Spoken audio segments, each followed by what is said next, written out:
Everyone wants to live an inspired life, yet so many people search for happiness following the footsteps of peers and taking advice from people who have different values and outcomes to which they're searching.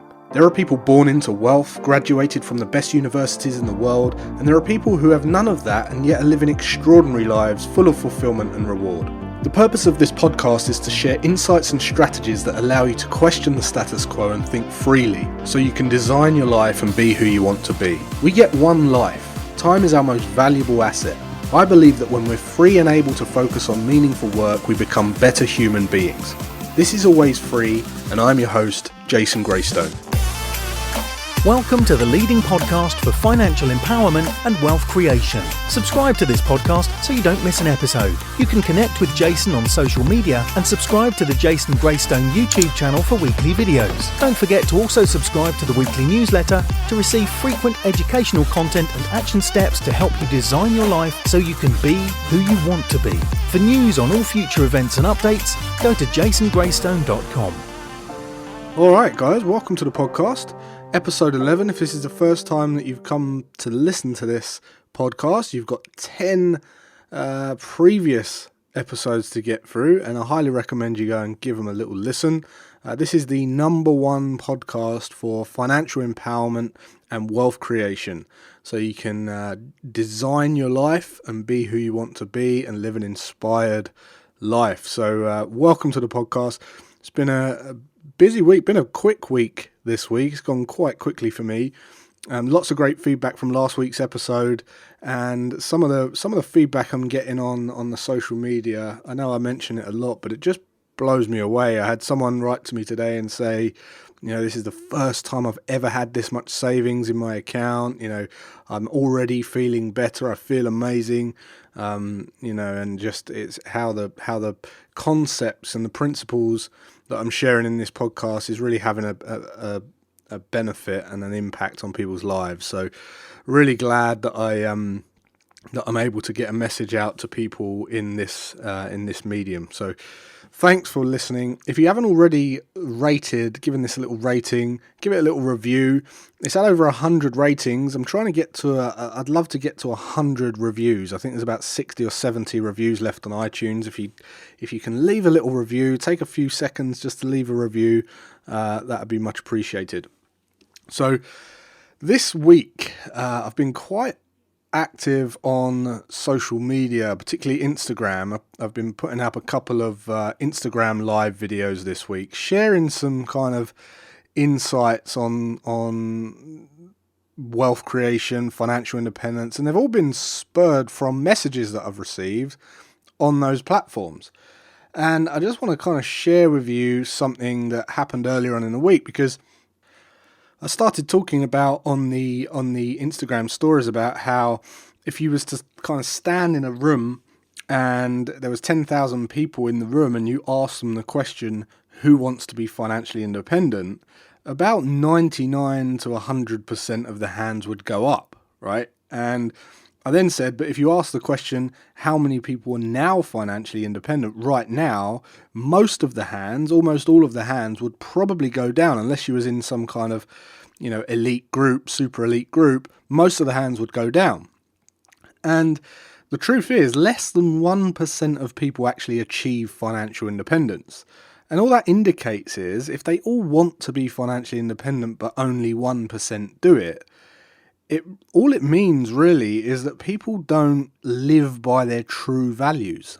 That's essentially all it means. They don't live by their true values, otherwise they would have planned their life to be financially independent. Or they don't truly value financial independence. So they just kind of think that they want to be financially independent, but they don't. And they don't really know what it means. And they might just have some kind of unrealistic expectation about what it actually is to be financially independent. And what you find is, these people say that they want to be financially independent, but they end up not demonstrating that in their day-to-day activities. They don't demonstrate the fact that they want to be financially independent in their actions. So they'll buy, consumables. They'll consume lots of depreciating items, materialistic items, and they don't buy assets. And the reason that they buy consumables normally is to live up to the expectations of other people. And what that does is it just moves them further and further away from financial independence. So what I was getting at on the story is I said, when you truly value freedom, you block out everyone else's opinion and you go after what you want. And I gave the example that if there was a little kid playing a computer game, he gets up every day and he's playing the computer game, like really dedicated. He's driven. He jumps out of bed. It's the first thing he thinks about. He wants to play the computer game and he wants to complete the computer game. And he gets up every day motivated. And they don't let anyone talk them out of it. They don't stop until they complete the game. And then when they complete the game, they get on to the next one and they want to complete a new game. And it's because the game is high on their values. If you stood in the room with the kids that love computer games and said, who loves computer games? Who wants to complete the computer games? They would all put their hand up.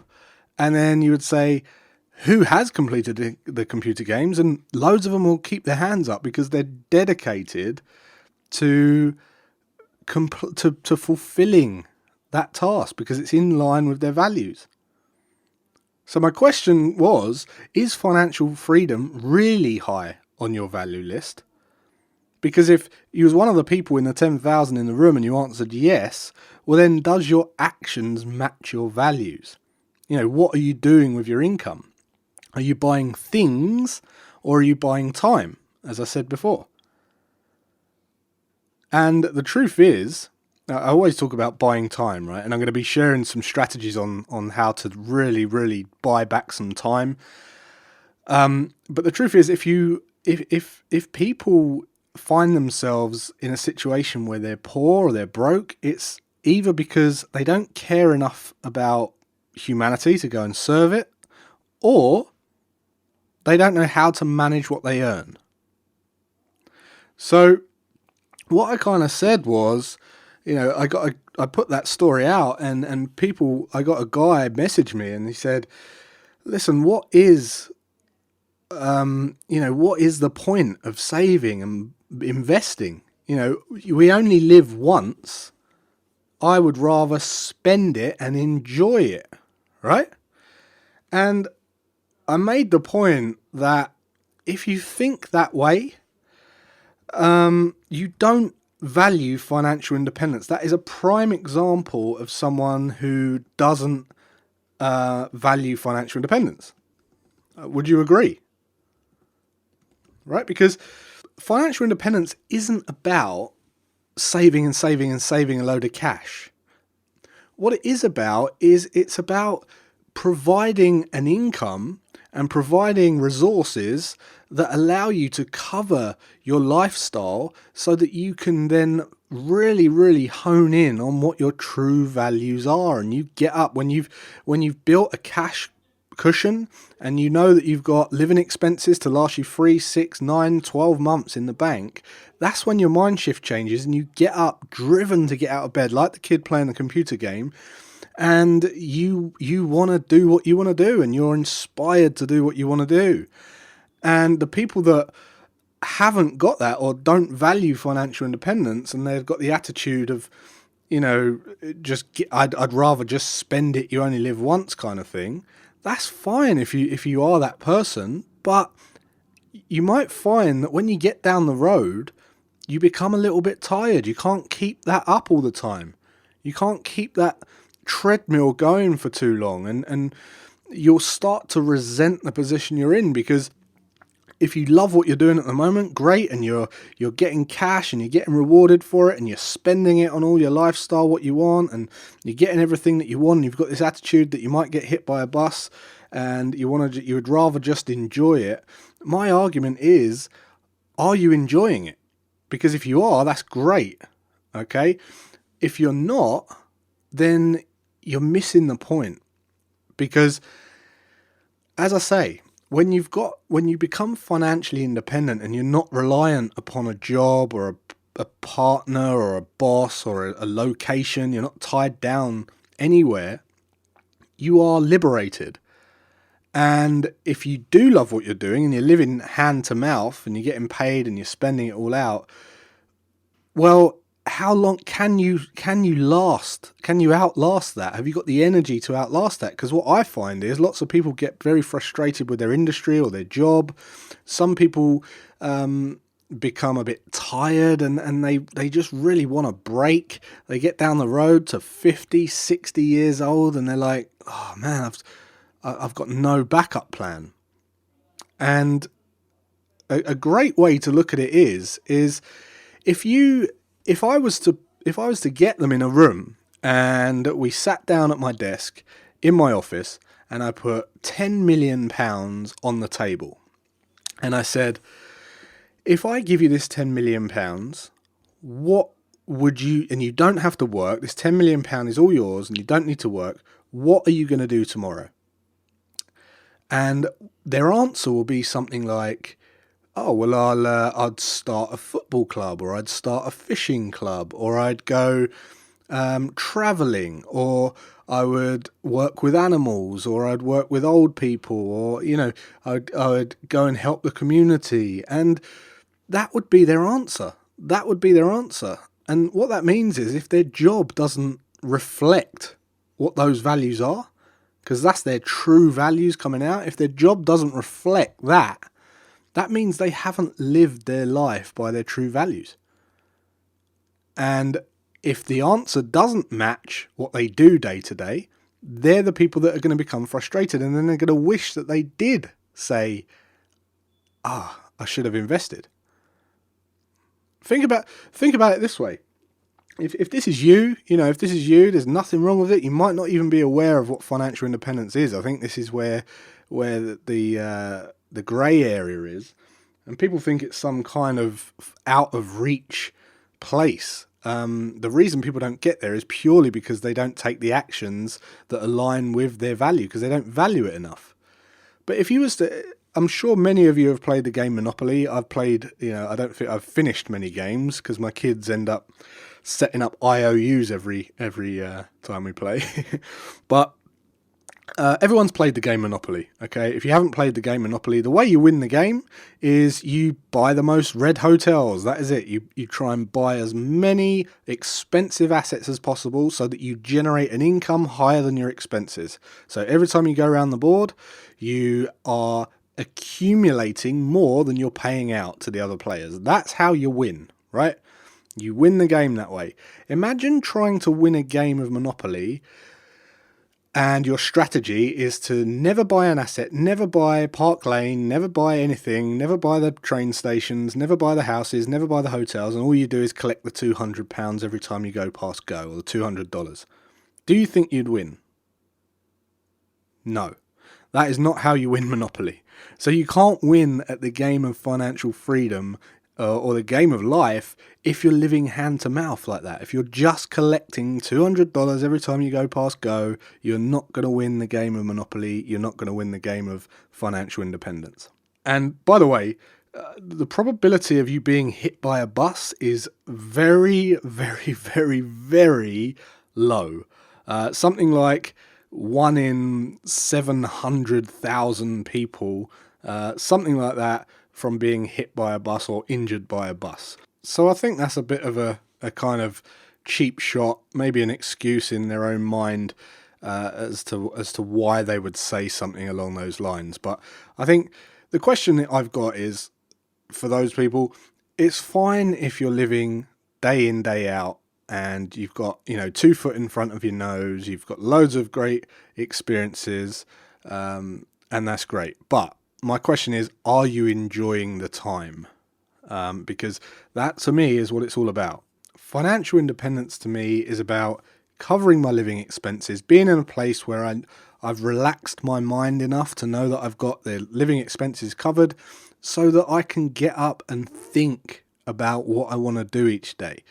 And that's it. That's the whole game for me. That is the whole game for me. And I'm very much about buying time back, because I know that when I'm 50, 60, 70, although I might be doing something that I love, in fact, I'm sure I'll be doing something I love because I've deliberately angled my life around creating a life doing what I love. But you might not have the energy. So at the moment, I can get up in the morning and think of ways to go and kind of help people and serve people, and I've got the energy to do that, and I'm fit and healthy, and I've got the zest and the energy to go and do that. When I'm 60, 70, right, I might not have that, but there's people going into 60, 70 with no idea about what they're going to do for retirement. They're going to have to work literally until they drop dead, and that is not an inspired life to me. What I want to do is get up and choose how I spend my day. I want to choose what I do. I want to be planning my day. I want to decide who I spend my day with. I want to decide what I do each day. Don't you? Like, that is so. I'm not saying there's anything wrong with whoever said that. I'm just saying perhaps they didn't understand what financial independence was, because that's not rare. But it's quite a if you do think like that, and you truly think like that, which I doubt, because every human being wants to evolve and become better, unless you're some kind of barbarian, right? You are going to be on the wavelength. So my advice is to start looking at ways you can buy your time back. And I'm going to give you a couple of strategies, because one of the things, many people are in a job or a business and they become frustrated with the job or the business. And I want to talk about a little process that you can use to start figuring out how you can buy your time. Because if you're in a business or you're in a job, there are ways that you can start. What the goal is to start doing things that are only aligned to your true values. So when you went back to the question and said, if you got £10 million tomorrow, what would you do tomorrow? That area, that angle, that place is where you should be designing your life around. And the goal is to kind of shift every task that you're doing and delegate it so that you can just focus on the area of life that gets you up in the morning. So one of the things you can do is, if you just open a piece of paper or a spreadsheet, write down every single task that you do in your job or your business, every single one for every single day. So you want to write down a month's worth of tasks because you're going to do different things on different days, but write down an entire list, every single thing that you do. So, answer phones, answer emails. You might do the taxes, you might do the wages, you might do the sales run, you might check copy, you might write copy, you might do all these things. Write down every single thing that you do. And write down everything that you do that doesn't, out of the business as well. So is there any tasks that you do during the day, like cleaning and cooking and, all that kind of stuff? Write as much stuff down as you can. The next thing you want to do in the second column is write down how much income is produced from each of those tasks. And it's going to be quite intangible, quite difficult, but you can work it out. Average it out, break it down into an hourly rate. Okay, so write down how much income does every single one of those tasks generate. And, if they don't generate income, you want to start asking if they're a business related task and they're not generating income, you want to start asking questions why, right? But write down all of the income generated from each of those tasks. And then in the next column, just write down how much meaning does it have on a scale of 1 to 10. How much meaning does that task have? What's the value? How valuable is that task? So how much is it of your purpose? Okay, so how much is it valuable to you? How inspired are you to do it on a scale of 1 to 10? And you might see what we're doing here. We're kind of starting to build out this list of items that then you can start with the least inspired task, start to shift it out, and then one by one you get rid of all these things until you're just vibrating and carrying out on those highest frequency tasks, those tasks that drive you and get you out of bed. So finally, on the last column, just write down how much would it cost to delegate it.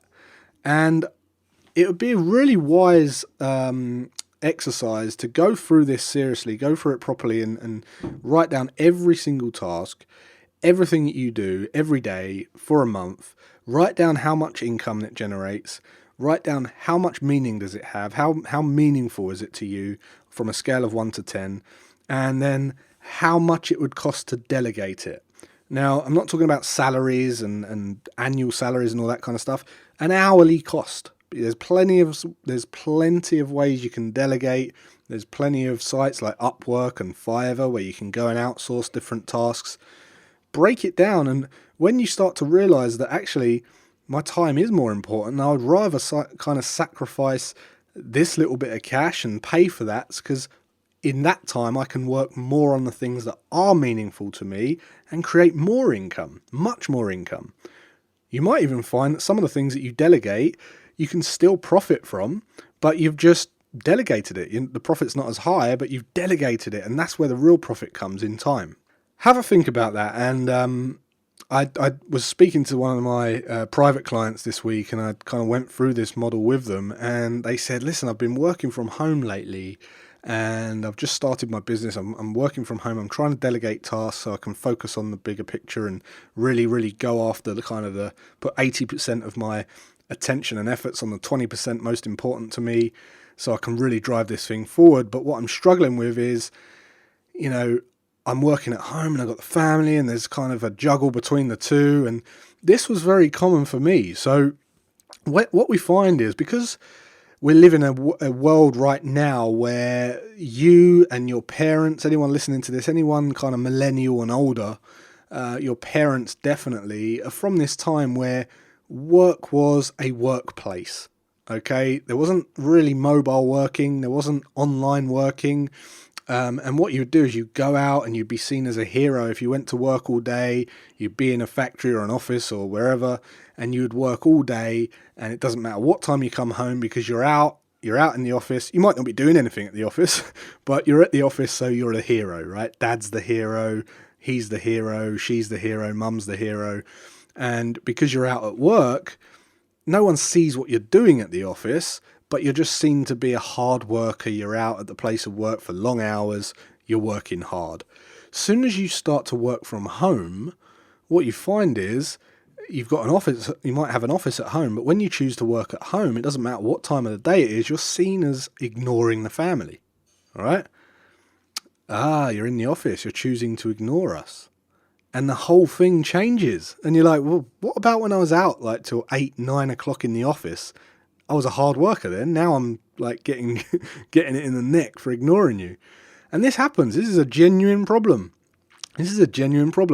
And then what happens is there's this kind of murky grey area where the family life crosses into the work life, and no one really knows where they stand, and you feel guilty, and that you got pressure on you, and and what happens is you kind of dabble in between. Your focus and attention is never on one thing fully. You never get stuff done. You're sort of dabbling in and out, and it takes you forever to get a task done because you don't know where to start. And then you're losing time, and kind of you're trying to think, I don't know what to do first. And then you kind of start reading a book, and then you start on something else, and you start on something else, and you're trying to do too much at once because you're just trying to make the most of the time that you escape into the office.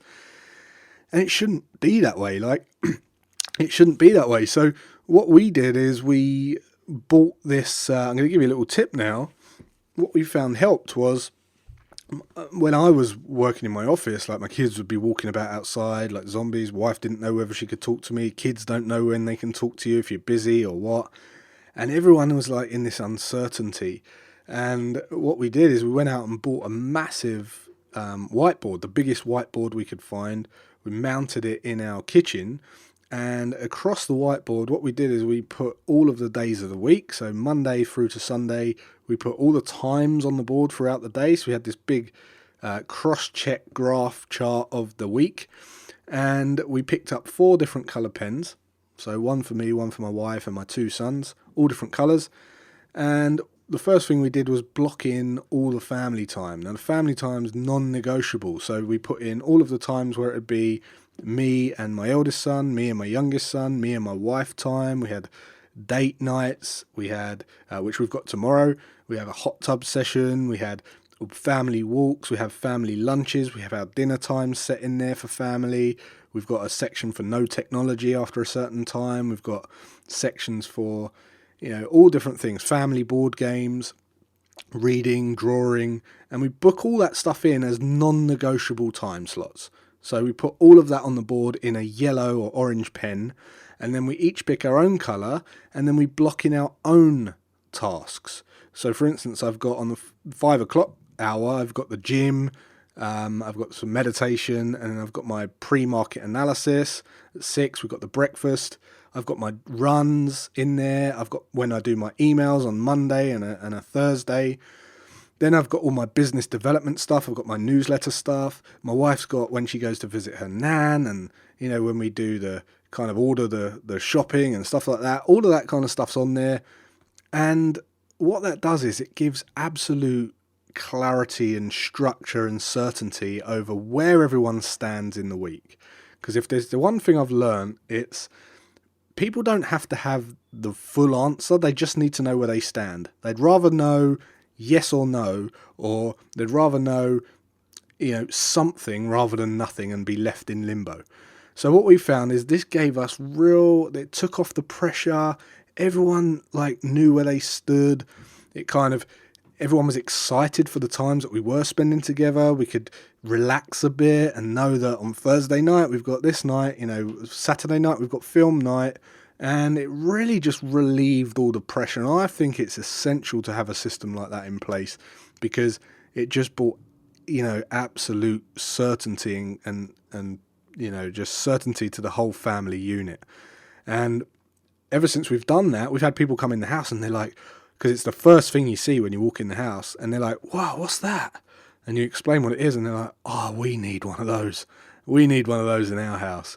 And since then, many, many people have gone and got themselves one of these boards, and it is a game changer, absolute game changer. So a few little nuggets there, a few little strategies there. Next week, we're going to be going a bit more into the investment side. So if you're interested in investments and things like that, building wealth, we're going to be going a bit deeper into that. But just to kind of summarize this episode, guys, I just want you to think about what your true purpose is, what your true values are. What would you get up tomorrow and do if you didn't get paid? What would you do tomorrow if you didn't ever have to work again? And then ask yourself, are the actions you're taking and the way you're managing your life aligned to those values? Or are you walking off on another path? Because kind of want to rein it back in a bit. We're going on this big wealth creation journey. If you don't know what you want, you're probably not going to get there, and you're going to end up frustrated. So design your life, be who you want to be, and have a think about what your true values are. Then once you've got that, try and figure out, write down all those tasks that you do. If there's a load of tasks on there that don't inspire you and aren't by your true values, see how you can delegate them. Write down how much income they produce, how much meaning it has to you, and then how much it would cost to delegate, and start knocking those things off. Start outsourcing those, start delegating those. It will feel uncomfortable at first, but guess what? You will earn tons more money once you delegate the stuff that doesn't inspire you and you work on the stuff that really gets you up in the morning. So hopefully that's been useful, guys. Have a great rest of your day and a great weekend, and I look forward to seeing you next week.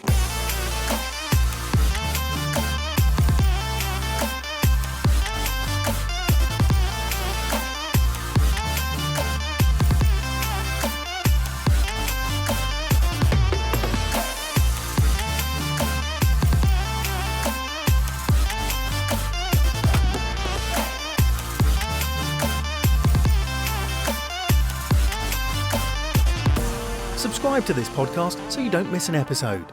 For news on all future events and updates, go to jasongreystone.com.